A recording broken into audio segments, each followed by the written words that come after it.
In case you didn't know it, Tim, you are pretty funny. And when did you... Thank you, Ray. And I wondered when you first realized that you were funny. Like, what was the moment when you were a kid or in school or whatever, when you thought you could make people laugh, get through situations by making people laugh?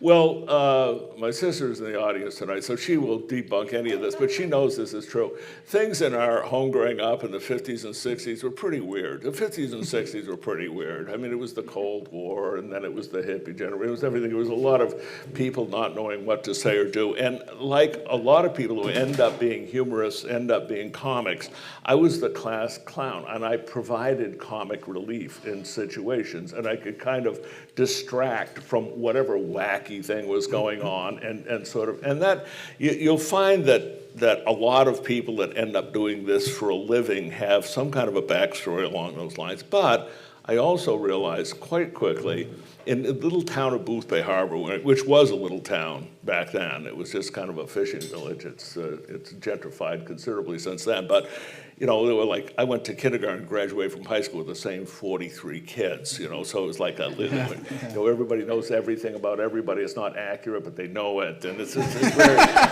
So pretty somewhere along around 7th or 8th grade or something, it dawned on me that I didn't see very many options for a way to make a living. I wasn't cut out to be a lobsterman. I tried that one year, and that got me into doing something that didn't involve quite so much physical labor.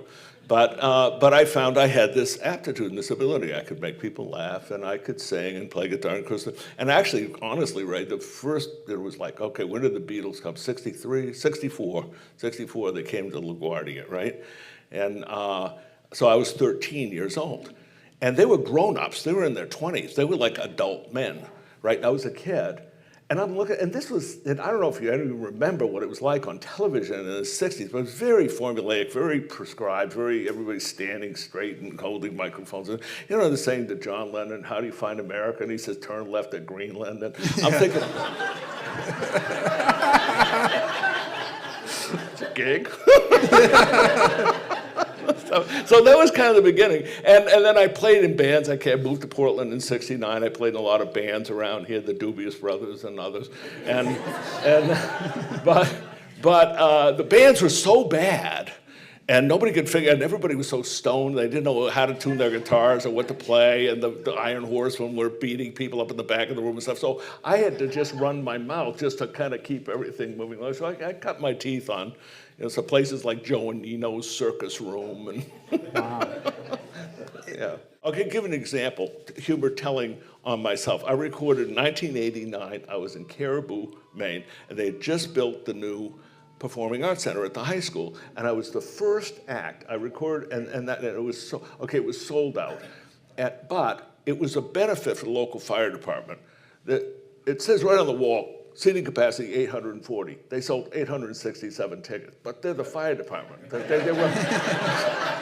They make the rules, they break them. I mean, this is my life, you know, I just, okay, whatever. And so I recorded this album called Snappy Answers. And my mother still thinks it's the best album I ever did, but it was just one of those nights that you're cooking with gas, you couldn't do it to put a word wrong, and they were just roaring with laughter. And in those days, I recorded on 2 tracks. The audience was stereo. The audience was on one track, and I was on the other track, and we would go down to Tim Tierney's studio, or back then it was Martin Kleitzman maybe, but anyway, down on Center Street, where I've been recording for years and years and years. Tom Blackwell was the engineer. So we sit down, and the first thing you do is you get the levels in. So the audience is over here, and I'm over here in the VU meters, and the audience is like, wah, wah. It was just like knocking the meters off. And Tom turns to me and says, wow, where did you record this album? And I said, well, up in Caribou. He said, wow. I said, and I made that, see, I committed the cardinal sin. I said, well, I'm pretty popular up there. and Tom, without missing a beat, Tom says, yeah, on the other hand, Tim, there ain't that much going on.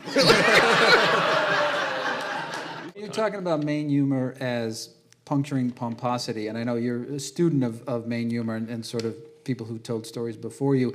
I wonder if you could give an example or two of those kinds of stories, the stories you're talking about. Oh yeah. Where the teller is really puncturing somebody's pomposity. I owe a great deal to the many great humorists that I learned from, some of whom I had the great good fortune to know and work with, others who were generations earlier. But of course, Marshall Dodge, God bless Marshall Dodge, who passed away so tragically in 1982 at the age of 45. And he and I were traveling the previous summer of 81, we traveled to Sample and Dodge all around the state. And it was like taking a master class, a tutorial from really one of the greats. And Marshall used to tell one about the farmer. He's working out in his field, and this fellow pulls up in a big fancy car, and he's admiring the man's acreage, his property, and he has this big fancy car, and he stops and he asks the guy, he said, how many acres you got here? And, oh, enough for me and mother, very understated. We get by, or like that.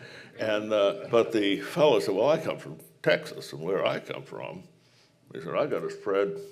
I can get in my car in the morning, drive all day long, never leave my property. The farmer says, yes, I can see that. I had a car like that one time myself.